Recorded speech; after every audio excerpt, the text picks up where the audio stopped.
All right. Well, thanks for joining us this morning, Paul. How you doing? Doing fantastic. How are you guys doing? Good, good. Doing real well. Can't complain today. Yeah. Awesome. Well, good deal. Well, again, thanks for joining us, and we certainly appreciate it. And then before we kind of dive into your backstory and kind of how you got to where you are today, if you could just tell us and the listener just a little bit about yourself now and your company currently and what y'all got going on. Yeah. Well, first off, thank you for having me, man. I love your podcast. I love what you guys are doing. I'm actually from Jacksonville. So it's funny that you guys are in Jacksonville because I'd say my adult life grew up over there, but I love Jacksonville and I'm glad to hear that you guys are doing awesome things over there. So thanks for having me. Yeah. But yeah, our company is Flippin Experts and we are out in the Tallahassee region. We actually buy and sell, hold, flip, whatever you want to call it. We kind of do everything out here as far as single family homes, multifamily, and we do Tallahassee's kind of like our hub, and we do about an hour in every direction from Tallahassee. So we're kind of from Lake City out to Gadsden County, south of Crawfordville, and then we actually hit 2 counties up in Georgia as well. Gotcha. So mostly focus on single family and multifamily. That's kind of our sweet spot. All right, good deal. Very nice. So, so tell us, that's where you're at right now with your company. How did you get started in this? What kind of led you, to get started in real estate, and how long you've been doing it? Oh, wow. I started in about 04, 05, and I was a state trooper. So I was a Marine. I was in the Marines first, did that, and love serving people, love serving my country. And after 4 years, I'm like, yeah, thanks. And after that, I was like, hey, I'm done being overseas. Like, how do I serve here in the United States? And I became a Florida state trooper and actually served in where you guys are at in Jacksonville, Florida. So I was a trooper there for 10 years. So I know all the good places, all the bad places. And I know where to go and not go. I know it's booming over there right now. You guys are crushing it. I go over there probably twice a month and check things out. My business partner is actually over there. And I love it over there. But I got into it. I was a state trooper. And if you know anything about state troopers, they don't make any money. They're like teachers, right? They barely make any money. So I was making $36,400 a year. And I'm like, it was awesome because I love chasing people. I love the pursuits. Like, somebody shoot at me, and make sure my wife don't hear this, but they'd shoot at me, and I'd like, dude, I'm better trained. I got better guns. I got way more ammo than you. Like, and it was exciting, right? I was young, I was like fired up out of the Marine Corps. So I'm like, I get to do the same thing over there that I can do in the States. So I loved it.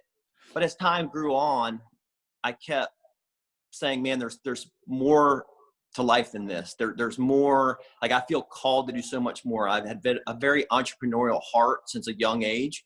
And I said, how do I serve people, but in a different capacity of being a state trooper? So I started looking around and I was like, there's gotta be something out there. What vehicle can I use to create wealth for my family? What vehicle can I use to have the lifestyle, the time off I want, the traveling I want? How can I pay for my mom and dad's house? You can't do that on $36,400. So I started looking at other things, and I looked at real estate, and I saw how many millionaires and billionaires were involved and had investments in real estate, were buying real estate. And I was like, okay, that's a clue. I was a trooper, so I wasn't the brightest. I was a Marine, so I wasn't the brightest, but that clue popped up, and I'm like, okay, there's something to this. And I started doing some research, and then I found a local coach in Jacksonville who wasn't really even a coach. I just approached him one day. I saw him driving a Mercedes. He lived on the water, and he was doing real estate deals. And I said, hey, I drove to his office. I said, hey, I want to do real estate. I don't know what I'm doing. I've never done anything, but I'm going to follow you around for a year. And he just kind of looked at me weird because I pulled up in my patrol car, right? I pulled up my state trooper car. Like, he didn't really have a choice. He's like, am I under investigation? Or like, I was like, no. I'm not following you around for that. I'm following you around because, like, I want to learn what you do. I see what you're doing. And obviously I don't really get caught up in the nice cars and the nice house, but that's a byproduct of being successful. So I was like, okay, I can see that. And he wasn't flashy. So I said, dude, I'll dump your trash. I'll clean your office toilets. I'll file your paperwork. You don't have to pay me. Like, I just want to learn. So for a year, I followed him around. I went to deals. I saw what he was doing, and great traits, bad traits. I picked the ones I wanted, and I was kind of putting them in my toolbox. I'm like, okay. And I did my first deal. I said, you know what? Back then, there wasn't really all these online training. It wasn't YouTube. There wasn't all this stuff. I was like, I don't care. Like, I'm going to do my first deal. Will you sell me my first deal? And he made $17,000 flipping me a deal. Wow. That's when the second light bulb went off, right? The second light bulb, I'm like, okay, so I can make money selling people a deal and fixing it up and selling a deal. Like, wholesaling wasn't even really like, I don't even know if it was called wholesaling back then. It was just like, I flipped you a deal or whatever. So I jumped in, man, and I did my first deal. I didn't know everything I should have known. I did as much research as I could. But I was like, hey, until I take action, I'm not really committed. Like, I'm not moving forward. Like, I'm doing the training, but I haven't taken that big step yet. So I took that step, and I started doing real estate, and he sold it to me, made $17,000. I did the renovation myself. Like, I don't even know how I did it myself, because I'm not like a construction guy or anything. Right. But like, I did as much as I possibly could. I call in a couple subs to do flooring or different things like that. And then I sold it. And I said, hey, I just made $27,000 in a couple months. Like, if I did 2 of these a year, that's more than a trooper. Yeah. And I was like, all right, I'm in. I'm sold. And then I started doing more, and I started doing more. And then before I realized it, I was doing about 12 at a time, making about 300 grand. Yeah, part-time. And the first 2-3 years, I was making $300,000 on the side. That's fantastic. And so, I think going back to where you kind of finally had that point, because I think a lot of our listeners and a lot of people have this, to where they actually think about their future, and then they think about their salary and realize that they're not going to be able to build that big wealth for their family, for their future, without doing something else or stepping out of their comfort zone. So I think that, that hit you, obviously, like you said, that hit, it's hitting David and I as well before. And a lot of people, they realize that, and a lot of people don't realize that they can just, the information's out there, that people are out there, and to go study, to go learn, just like you did. So I think that's a great point to point out to the listeners as well. It's 100% possible. Yeah. I mean, you guys are doing it. Everybody you interview is doing it. I'm doing it. Like, so what's the excuse? The training is so readily available. So a lot of it's just like, and everything I read, high performance stuff and all that, just do it. Just take the step. And that's huge. And that's what you look at a lot of successful people in business, and they're not necessarily the smartest or even the hardest working. Sometimes they just took action where others didn't. But Anna, I think it was great in your story that you spent a year following someone around, and did a lot. That's the other thing, is a lot of people, that's what, I feel like in success in life, a lot of it comes down to that kind of delayed gratification. Are you able to understand that and like put in work now to not get paid? And in business, and just anybody knows starting a business, that's for sure the truth. You don't get paid day one. It takes a while to get the thing rolling. You have to have, the long-term vision. But too, the great thing though, like both y'all mentioned now with technology, is yes, it helps if you know someone local, but you don't even have to, because that can be an excuse. Well, I can't find anyone local to follow around. It's like, well, you don't even need that anymore. You can listen to all these podcasts. You can go to all, look, you can do so much online. Technology has really kind of opened up, the access to everyone to educate themselves if they're willing to put in that time, because it will take a little while for you to really, piece it all together and understand everything. And it's even more comfortable now, right? Like we're doing a video educational piece. People can sit at home and drink coffee, learn, and like not waste gas, not waste time, not waste energy, and they're like, it's so here. So it's like, there are no more excuses. When I hear it locally, like, I can't this or I can't, I'm just like, you have no drive. You really don't want it. You don't that's what it boils down to. And it's right. So it is what it is. Like, put the work in and go after it, or you're not committed. So yeah, No, that's so true. Cause yeah, before even back, it was great that you found an individual, but I know there has been, RIAs out there for a while, but Oh yeah. a lot of, and that, but again, yeah, that was even, a lot of people are uncomfortable doing that and putting in the Yeah. time and effort to go do that. You don't even have to do that anymore. Like you said, you can learn it all and sit at your house and do it. So Yeah, that's right. that's awesome.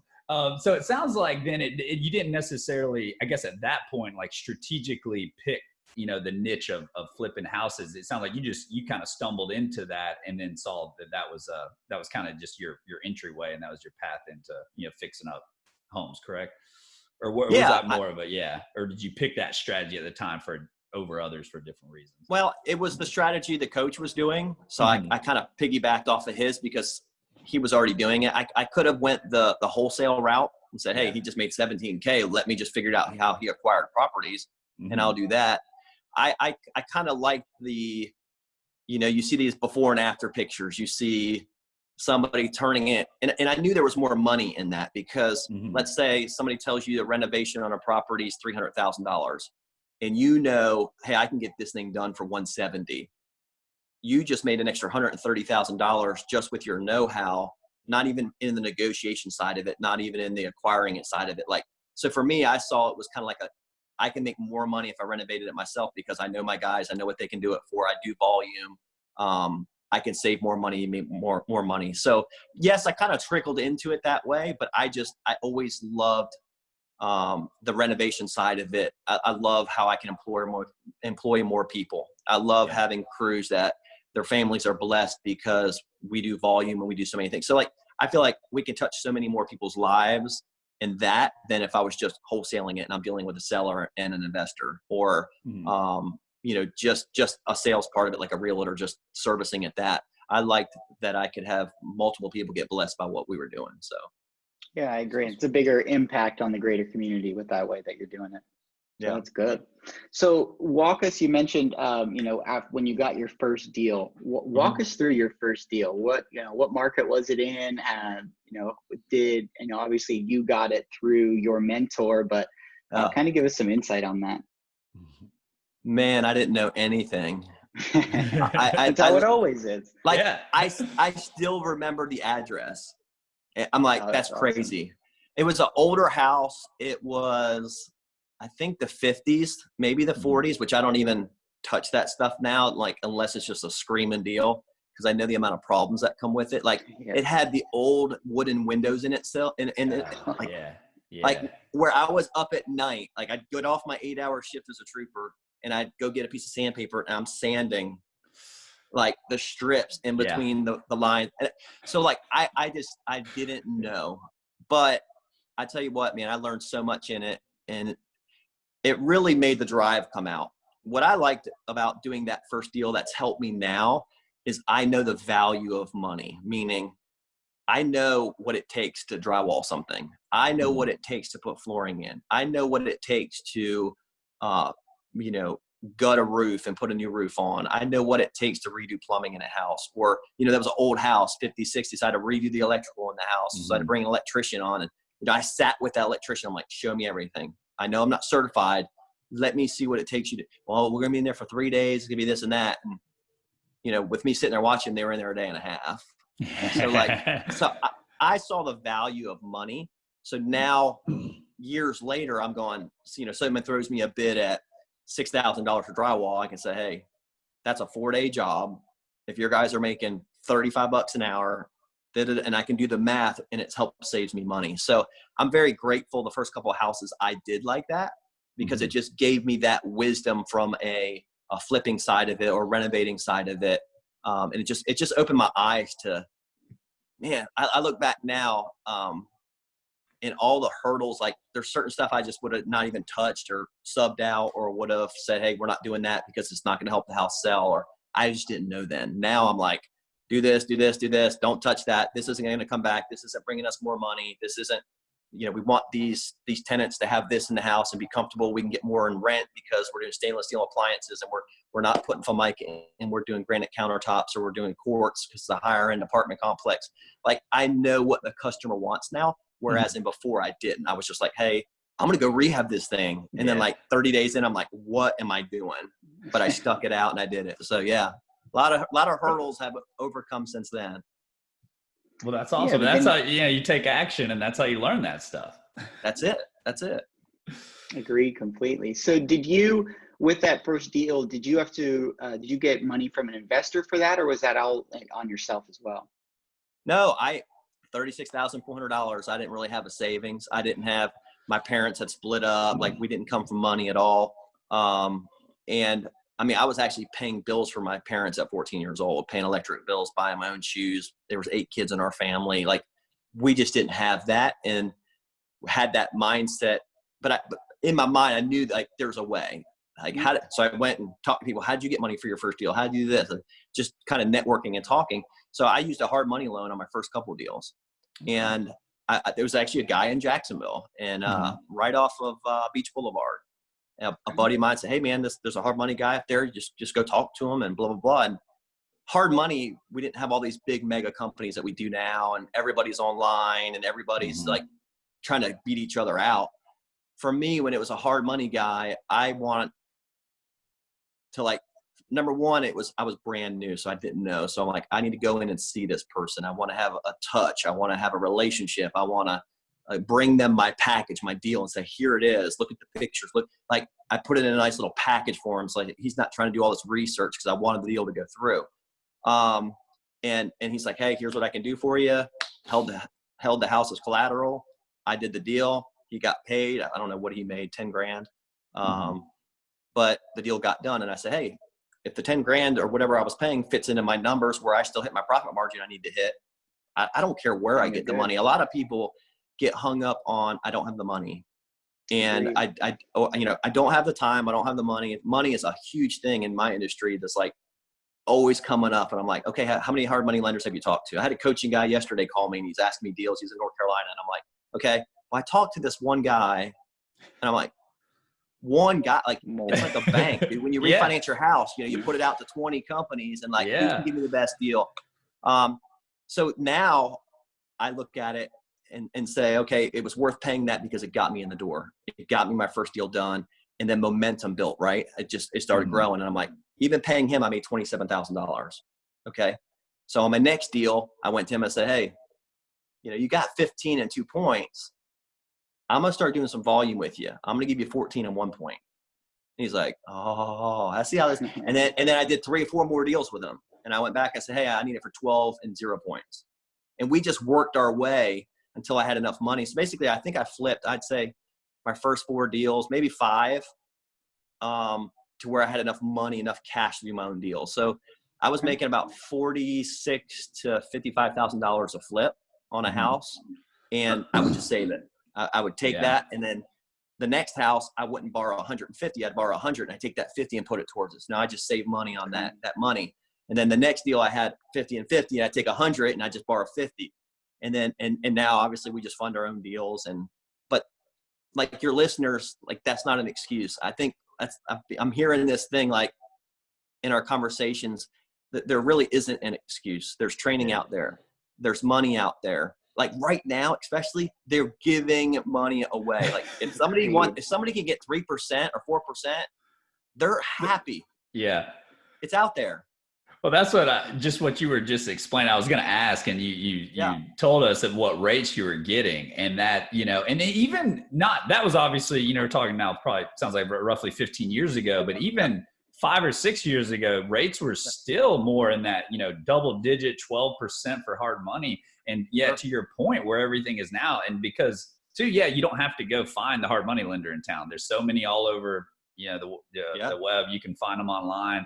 And because of that, it's creating competition. The rates are much lower. I mean, I see stuff, like 7-8%. I mean, it's ridiculous for, so to your point, there is, if you're saying can't find the money, well, you're probably not looking, and that, and that's where, or looking hard enough, because, and that's something too, when you learn, what's great about, again, the podcast and different ways to educate, you hear people are using certain types of loans in other markets, and you're like, okay. And then, you conceptually, you're like, all right, that works. And just because you talk to one bank locally that says no, Jacksonville has got who knows how many banks. Like, just call them all, you know, and that's just, you have to treat it just like the same. It's almost like anything with activity, you know, you got to track your activity and your volume, like finding a deal. It's like, well, this one didn't work out. Great. That's just, you know, you got to look at 100 and, you know, put offers on 10, you know, whatever your metrics are. But it's the same way with finding money. You just need to keep looking.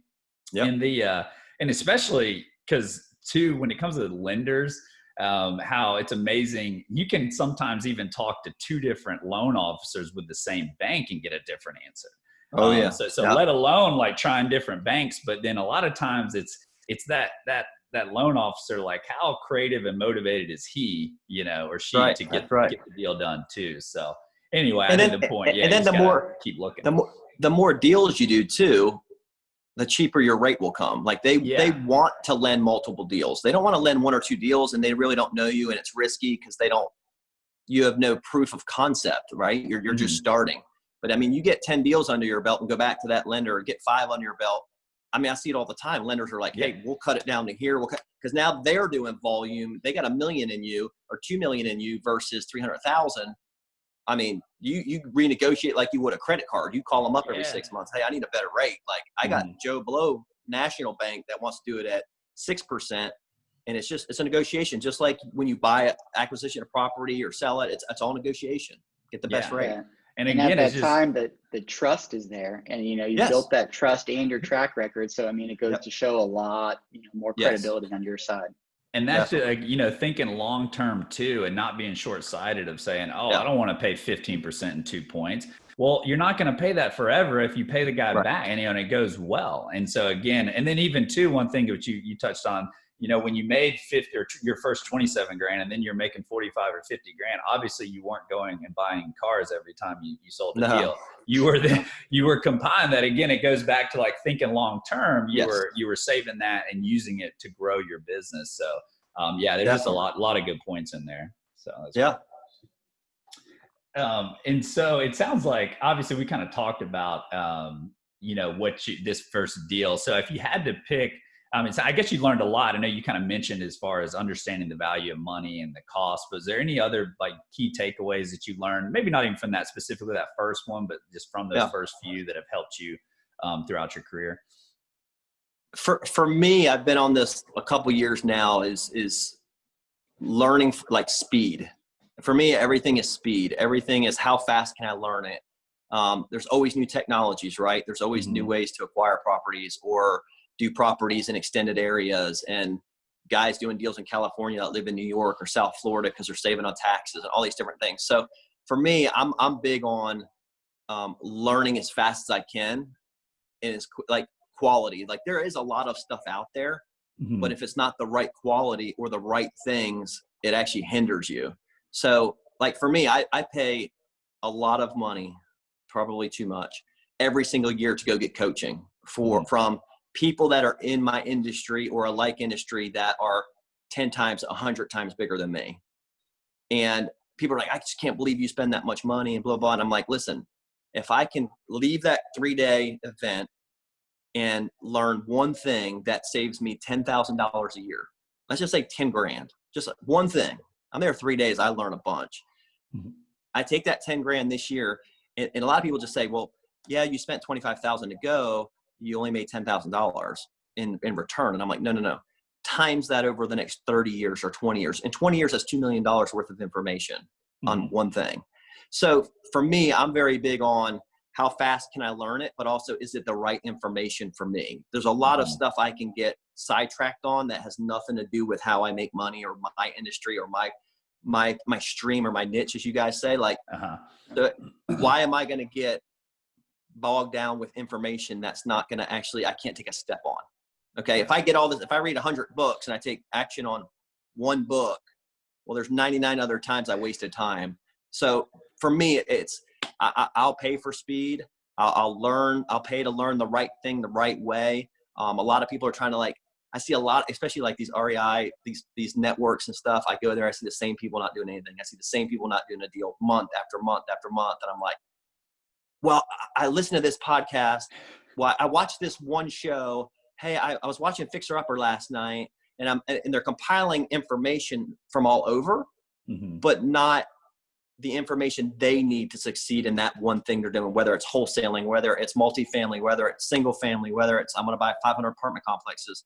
And they're wasting a lot of time and energy and not taking a step because they don't have all the information, right? When they don't have the information, there's fear, there's doubt, right? You're like, well, I just don't know. Well, then you're not going to take a step. But if you go and like listen to your podcast, right, David? If you listen to your podcast and you're like, we're teaching people how to go from part-time to full-time, like that's what they're going to learn from you. So if they're trying to go from part-time to full-time, if they're trying to do multifamily stuff, they know you're the guy. That's where I'm going to get my information from. What he's teaching me is going to help me do what he's doing. Perfect. But I just see so many people bouncing all over the place with information from everywhere. And did you hear that one thing? And I'm like, no, that has nothing to do with my industry and my niche and my stream. Like, I can't look over here. I'm focused on the future. So I think a lot of people, number one, do that, but then they don't think futuristic. They don't, like, I have a deal right now that I could close tomorrow and profit $97,000. It took me 2 months to do it, like that. But do I take the $97,000 and get hit with short-term capital gains? Do I let it sit for a year, knock that 33+% down to 15%, make $18,000 on rental income for a year? So I make 15 here, I make 15 here, make an extra 30 if I just hold it for a year as a rental. Like, they're not thinking long-term, and maybe they don't know how to think long-term, but it's kind of dig into your stream, dig into your field the best way you know how. Yeah. And those are good points too, especially because we've obviously we're talking about the availability of resources and education, but the downside of that is you can get overwhelmed with everything. And it's funny. It's almost in today's day and age, it's almost more of a skill that you need to develop, which is to decipher information and weed out what's not important and not, because there's some books I've read recently by Cal Newport where, there were deep work and digital minimalism. And he talks about that where, you're getting flooded with information. And if you can feel like, to your point of the person who reads 100 books, they felt like they probably felt good. They were getting accomplished. They're like, man, I banged out 3 books last month. It's that's great. And so your mind's stimulated and it may feel like accomplishment, but you're really not taking any action, moving yourself forward. So you do need to kind of narrow that in and, a mile or inch wide and a mile deep as opposed to, mile wide and inch deep. So. Yeah. One of my coaches, I'm like, hey, I'm thinking about this. He's like, go deeper. I'm like, what are you talking about? He's like, go deeper on what you're already doing. I'm like, okay. So it's, for me, that's kind of where our focus is. Like, if I'm really good at this and I'm like the best in Tallahassee and I'm buying the most properties in Tallahassee and I'm doing that, like, why would I jump over here? Yeah. And try something out. Now it's okay if, like, for me, mine's real estate. So I build an online training course to help people. That's still in my industry, right? That's still helping people. That's still real estate. It's something I already know. I'm not having to go learn stuff. It's stuff I use every day. I coach people. Well, that's great because I'm already in the area coaching people. I have an hour drive each way from where I go to work. I'm on the phone helping people, but it's in my industry. It's what I do, and I learn from them too. So it's fine to branch off. It's fine to like leave your stream a little bit, as long as, for me, like, they're all in that big funnel, right? It all comes down and flows to the same place. It's all real estate. It's all helping people. It's all whatever it might be for your listeners. Yeah, no, that's good. And even at the beginning too, it's totally fine to obviously kind of bounce. It's going to take you a little bit. Like, I know when I started, I did a little wholesaling, did a little fix and flip, and and then you slowly just migrate to as you learn more and more. But that process should probably, 6 months, a year. I mean, you shouldn't be in that process forever, but it's totally fine to start out there. And then once you figure it out, you said, just hone in, go deep on what you feel that your strengths, cater. And if you don't love it, get out. Yeah, that's so true too. Cause there's a lot of things that someone can tell you, it could sound great. It can make a lot of money, but if you're not going to enjoy that, for example, if you don't enjoy managing contractors and like running job sites, then who cares how much money you can make fix and flipping houses if you're not going to enjoy it. If you're more the transactional, maybe you do wholesaling, or if you're, if you like raising money, you do multiple, whatever the case may be, but kind of cater to your strengths. So there you go. That's good. So kind of tailing off of what we were just talking about, in your first few years, you've got a bunch of deals running. How did you transition from, doing these flips into, starting Flippin Experts? Did it take you a while to do that, or? Yeah, I mean, so Flippin Experts was basically created to train people how to do what I do. That's all it was. It was created just to help people. It was, I mean, my other business is real estate, blah, blah, blah. Like, so like Flippin Experts was like,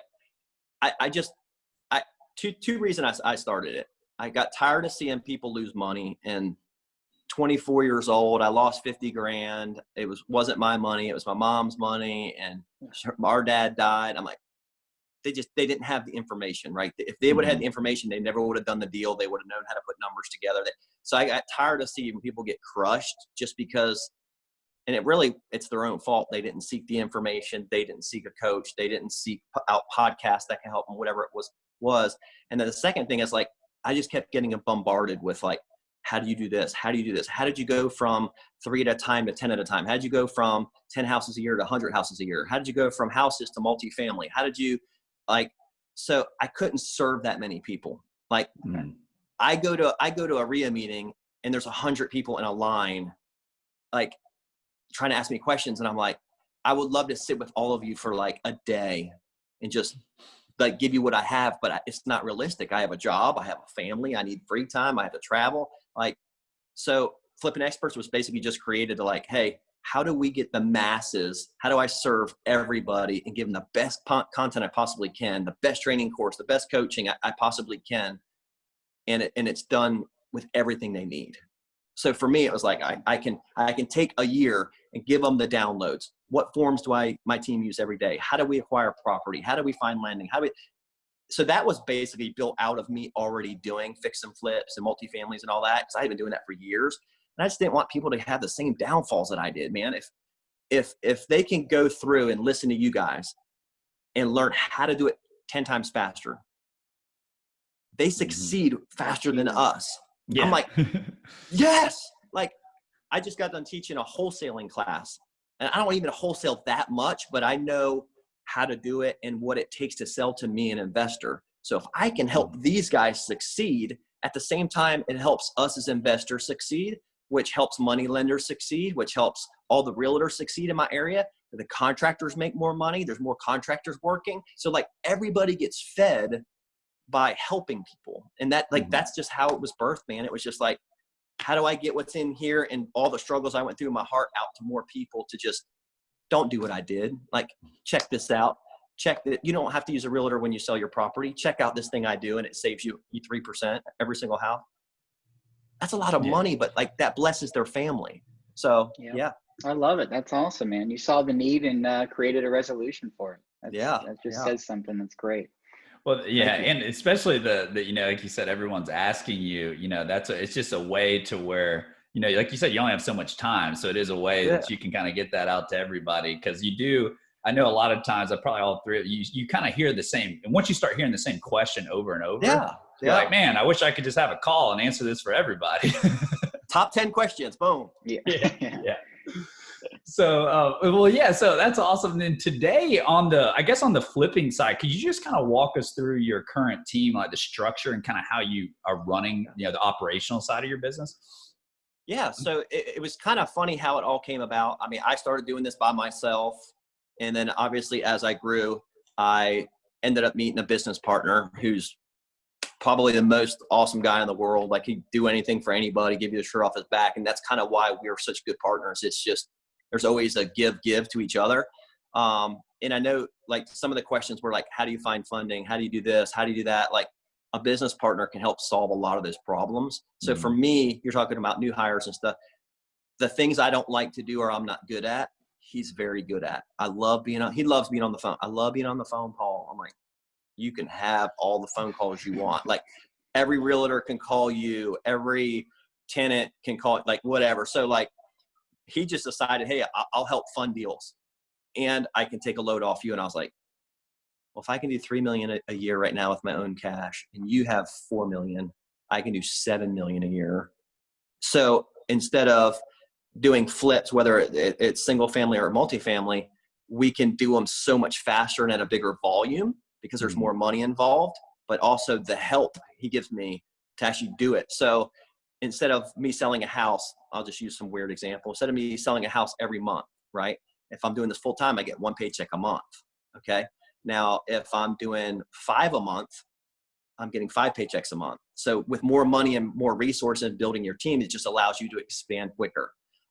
So technically, like him and my wife, I was reading like some of the questions you had sent over, and she was like, "Who's your first new hire, Paul?" I was like, "You were." And she started laughing. I'm like, "Because I didn't have to pay you, and you were good at certain things." So like, I hire my strengths, and my wife loves design. Like she went to school for design, but when we first started, I didn't really need a designer. You know what I mean? I'm like, "Well, can you handle QuickBooks for me?" And like that was a rough. I said, "I'll do it for a year, and then you got to take over." And now we have an accounting team and all that. But like, I wasn't good at it. It sucked the life out of me. It was hard for me to do. I'm tracking 14, 18 houses at a time and trying to put all the receipts in the right folder so I know exactly how much money I'm spending on each house. Are my rehab numbers right? What profit margin am I at? Am I at 32%? Am I at 27%? But we need to know those numbers, right? We need to know those metrics. So you have to have that person willing to put the time and energy in. So basically my wife she doesn't do that anymore. She handles all of our design. She actually does a lot of the communication for the acquisition side of it. And then it comes to kind of my table. And then I grab that and I say, "Hey, I'm heading out," and I go drive whatever properties we have available. "Hey, there's a multi-family over here. There's a 16 unit over here. There's a 4 unit over here. Hey, this one hit the market last night. You got to go check it out this morning." Because that's what I love to do. I love checking out the properties. I'm good at putting rehab numbers on it. I know what the capability of my crews are. Is this a 4-man crew? Is this an 8-man crew? Or is this a 2-man crew? I can get them in and out in 2 weeks. And then my business partner, he handles everything as far as the property management side of it, our renters and that kind of stuff. I did bring on a property manager that handles all the rehabs now. So really, I don't even go out to rehabs anymore. He's just a project manager, and he bounces from house to house every single day, meets with every single team, goes over timelines with everyone, goes over budget with everyone. So I do basically initial build outs, hand it to him, and then I'll come in at the very end and do final walkthroughs, final projects. I'm not on every project. If it's a bigger project, I will. If it's something small, hey, I already know he's got it. He had an experience in that. And then basically we have multiple crews. So for us, I have smaller crews. I have crews that work directly for me because they wanted security. It's very hard for some contractors to go bid job, bid job, bid job, bid jobs, and they're bidded 10 jobs and they're getting 1. Right. And some of them aren't built that way. I mean, probably a lot of them, right? They love to do the work, but like you tell them to put numbers on a piece of paper and they're like, "Paul, just give me money." Like, I don't know. So we were successful in that. Like we said, "Okay, what's your pinch point?" And hey, my pinch point is I need a paycheck every single week in this amount. And I have 6 guys that need this amount. And I looked at the number and I'm like, done. So now they work for me. I write a paycheck for them every single week, but I'm getting the work done for like a lot less than if somebody quoted it out, right? Because they're going to put their margin, or, "Well, I need 20% if this goes bad or this goes right." These guys, I'm just paying them hourly and they can do everything. And then I have other crews that they sub out jobs. They do the whole house. They do the whole, they do the whole multifamily. I like that. It saves me. I don't have to bring in a specific plumber, a specific carpenter, a specific AC guy. Like, there's some things I do, but like most of them can do almost 90% of it. So it saves me time. It's more time efficient as well. And it saves me money. Good deal. And on the, so what's your, so it sounds like even on the multifamilies, you are, flipping or selling some of these, I'm assuming within a year or two. What's your kind of factors that you look at on whether you are going to flip a property or whether you're going to, hold it long-term? That's a great question, man. So what we try to do is I probably hold 1 out of 7. It depends on the deal. So the way I look at flipping might be different than other people. So I use flipping as a means to buy my rentals. Okay. So I make 50 grand, 50 grand, 40 grand, 50 grand, 50 grand. I got $250,000 sitting here. Let me go buy a rental. Okay. I pay cash for it. I get a better deal if I pay cash. I negotiate harder with cash. I close faster with cash. Everybody else is trying to 30-day closing. I'm walking in saying, "I got $250,000 right here," or $500,000. And then I can always refi out of them. I can do a line of credit against them if I need the money. So for me, I look at stuff and say, this is funding my long-term. This is funding some apartment complex. This is funding my future. And I'm not just stuck in flipping. So some people can get just stuck in flipping. And if you have to be careful, like I went through 08, 09, like you got to be careful. And like for us, I know what I went through it. So I know now this is my spread. The downturn's 20%. I'm still fine. I'm still making money. I can turn this from a flip into a rental and make $700 a month profit. Like there's no risk for me. Like, and I'll just hold the rentals. So for us, me as a family, us as a business, our goal is to get enough rentals to get that income coming in where we never have to worry about anything. We never have to make another house payment, car payment. I go buy any truck, any car I want. I never make a payment again. I'll never make a payment on my house again. So that rental income gives us that security. So like when you're saying people going from full-time, part-time to full-time, that's kind of that security comes in, right? It's for me, I didn't jump into full-time until I was comfortable. I had been flipping houses and properties for 2 or 3 years. And everybody's like, why are you still a trooper? And I'm like, because I need to have that peace in my mind. Like, this isn't just me. This is my family. This is my business partner. This is other people's lives. And then I build it out like that. So like, that's my whole goal, is get my rental number up to where it cash flows everything. Yeah. I think that's awesome. And it goes back to your point of, like you had spoken for in the very beginning, is like your long-term plan.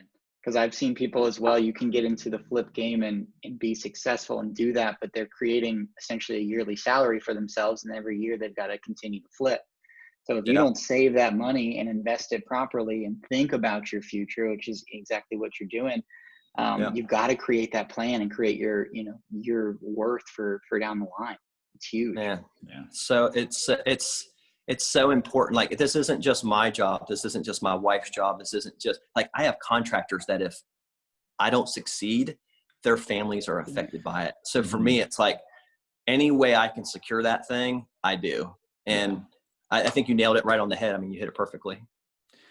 And this is a good segue too, because you mentioned, you did go through 08 and 09. So can you kind of, tell us your experience there, and then, fast forward 10 years to where we're at now, where, we're obviously at the height of the market, but everyone's thinking, recession could become at some point. So I guess what was that experience? What did you learn? And how are you now, after going through that, preparing for any possible downturn, in the future? Yeah.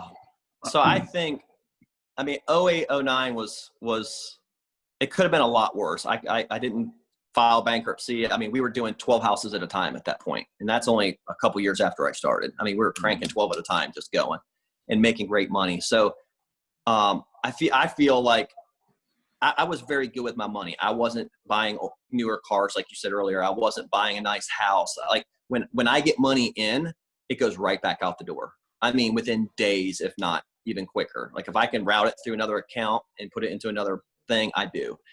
So I'm not really ever comfortable. I really don't feel, hey, I just had a $150,000 closing, like just hit my bank account, or, hey, I just sold this, I made $300,000 cash.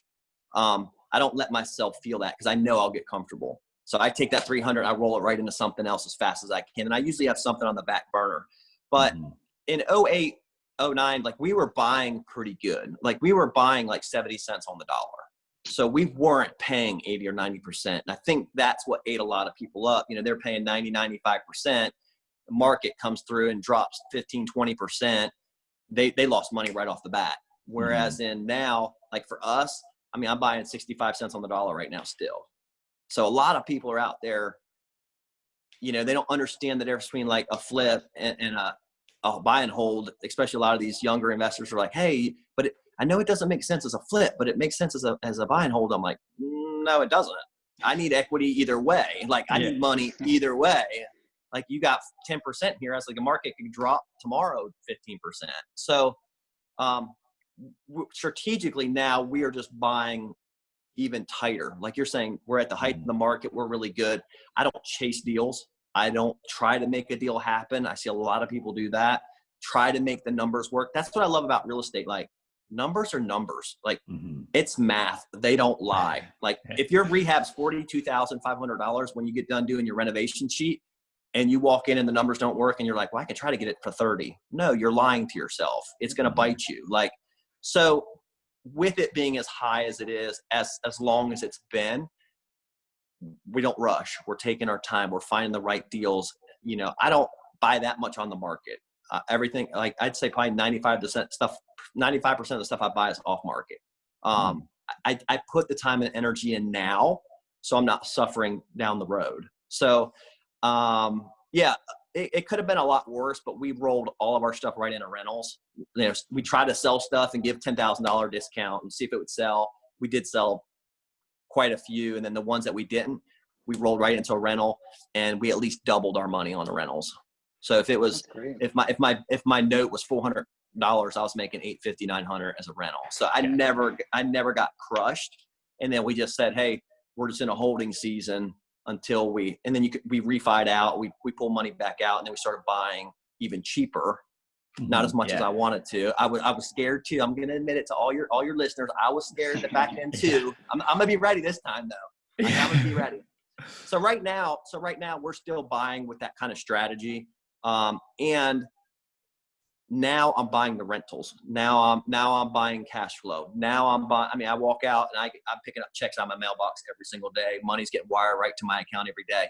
So if the market dipped, it's not affecting me personally, because when you personally feel a dip, you get scared. When you personally know you can't pay your mortgage next month, you start to do stuff out of desperation versus, oh, I'm good.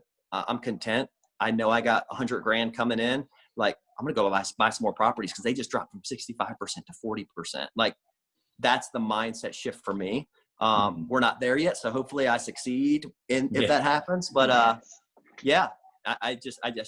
think the rentals is really helping us in that aspect. Yeah. Now that's good. I think, a couple of things. One, obviously just buying conservatively, buying it right to where really a lot of the risk is your profit, your projected profit. Yeah. So if it doesn't work out, hey, you're not making as much money, or maybe, very little, but at least you're not losing money. And, to have a property, if you're planning to sell quickly, have that multiple exit strategy. So you can, if it needs to turn into a rental, does it still work? And that's the good thing is, as long as you're not forced to sell at a bad time, as long as it can be a rental, you can ride out the market, then as long as you can hold on to it, it will work out at some point. Yeah. In the future. Just may be a while, depending. Yeah, but when it comes back even, like I said, a lot of the rentals that we're buying. So I'm into it for a little bit or hardly anything, and I can always get that money back out. So for me, I feel a lot safer in that, knowing, hey, I can go pull money out of it if I need to. But at the same time, if a $1,600 check's coming in, I'm making $1,400 or $1,500 on that check. You know what I mean? It's not, I feel a lot safer, and my family feels safer doing it that way. It's just protecting us.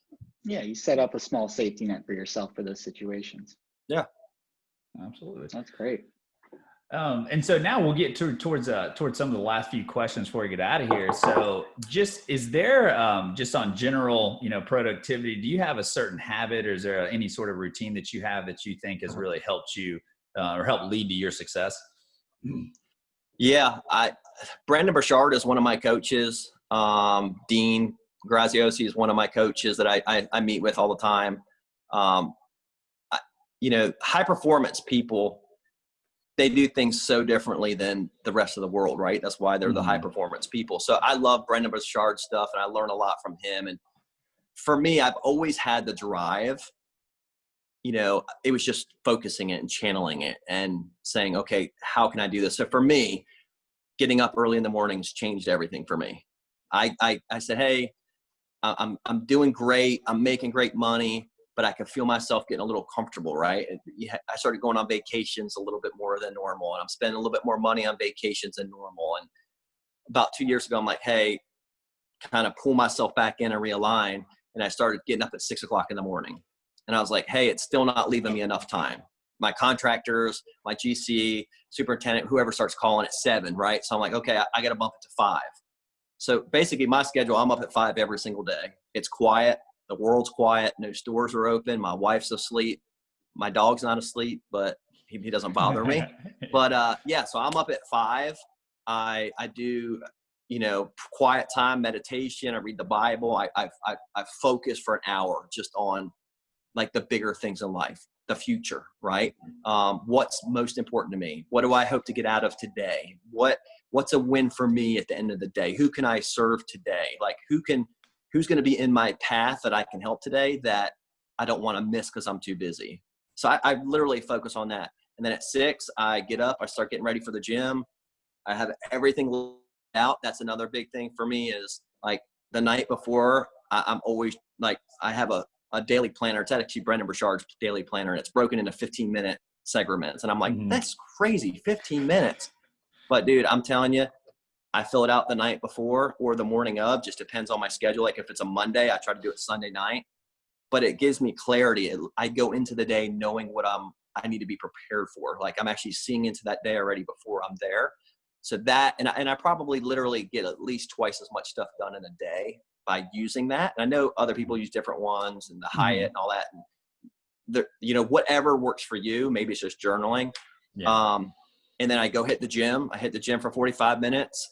On the way to the gym, I'm listening to a podcast or some type of training. At the gym, I don't listen to music. It's all podcasts. It's all whatever I'm kind of relevant in my life at that point. Sometimes it's motivational. Like, hey, I feel like I'm in a slump and I'm listening to motivational stuff to just crank my day going. Sometimes it's real estate stuff. Sometimes it's, hey, I need to get out of the real estate stuff and just hear other industries and marketing and advertising. So it just depends what season I'm in. And then on the way home, I'm listening to it. So I got a good hour of like just learning stuff in my brain for an hour. I come home, shower, dressed, eat my avocado, eat breakfast, and I'm cranking by 8 o'clock. And I'm just, so for me, that morning routine has really changed the way I do things. And I'm in the process right now of changing my evening routine because that can be just as hindrance as the morning. So, if you're getting home at 5 or 6 and it's eat, do this, watch TV and go to bed, and you get into that rhythm, I never want to get in a rhythm. I always want to kind of keep changing it up and shocking my body and fasting and doing different things. It just make you go to a higher level. Yeah. I love it. Yeah, no, that's good. And especially like you said too, whatever works for you. I think everybody, there's different things that work for different people, but most everybody, all the guests and other successful people I talk to have some sort of routine, like something they do, usually in the morning. You don't have to be an early riser, but something to get their day going, in the right way and get their mind right. And that's huge. I don't break mine down to 15 minutes, but I do plan the next day out, the day at the end of one day, I plan the next day out. And to your point, you feel you get so much more done, but then two, I think there's a level of stress taken off of you because you could have a ton to do, but when you're going to do it, when it's going to get done. That's right. It's not just in your head trying to mentally track these 10 things that are bouncing around. It's like, now you jot them all down. You're like, okay, tomorrow's going to be pretty busy, but I'll have everything done by 5 and then, you go about your day. So I think that's huge. Well, that's a great point. That's a great point you just said. Like my wife, total opposite. So if your listeners are hearing this, you don't have to get up at 5. Like he just said, she's at night. Dude, I'm in bed at 9 o'clock. Dude, she starts cranking like her second wind at 9 o'clock. And I'll wake up in the morning and I have like a PowerPoint on the desk, design stuff for a house. And I'm like, did you come to bed? But like, so wherever you find your energy, she's a very night driven energy type girl. And hey, it works for her. I don't mess with her system. I don't mess. Yeah. Babe, you don't need to be up at 5. You are cranky if you're up before 8 and you don't have coffee till 9. I'm bringing you coffee before I go hit the road. Here you go. Like, so whatever works for your listeners. Yeah. It's whatever works. Yeah, for sure. And then do you have a book recommendation that you would like to share with us? High Performance Habits is I love it. I'm listening to a couple different books right now. Brendan Burchard, that's Brendan Burchard's book. I just like people I like what Brendan does. He mixes proven psychology and with high performance stuff. And then he's always interviewing and he's always doing this and he's always meeting with high performance people, what works for them. And there's other people in the industry that do that too. Me and him just connect on a personal level. So it's, when I read it, it's like we're talking. So it's very easy for me to relate to him. But I'm big on habits. I'm big on routines that are healthy and good, like hitting the gym. Hey, I'm tired, I'm gonna lay in bed sleeping. No, you're not. You got to be up how are you going to beat everybody else if you're not getting up at 5? Like so yeah, that's probably my pick. No, that's a good, I've heard that one. I haven't read that, but another on the habit topic, there's a book called Atomic Habits, which was by James Clear, and that's a good one too. And that he has a lot of points, and it's kind of, again, sounds similar to this about the psychology. and, setting yourself up kind of not tricky, but setting yourself up for success, as far as like, for an example, if you hate going to the gym and it's such a struggle, well, don't create this hour-long workout routine to do all 5 days. Just show up. He even says, like, go for 5 minutes, like lift one weight and leave. And then, but then that slowly boils into your habits, and then you can progress from there. And then your mind is like, oh, I do go to the gym every morning. Even if at the beginning you don't do much while you're there, you can work on that.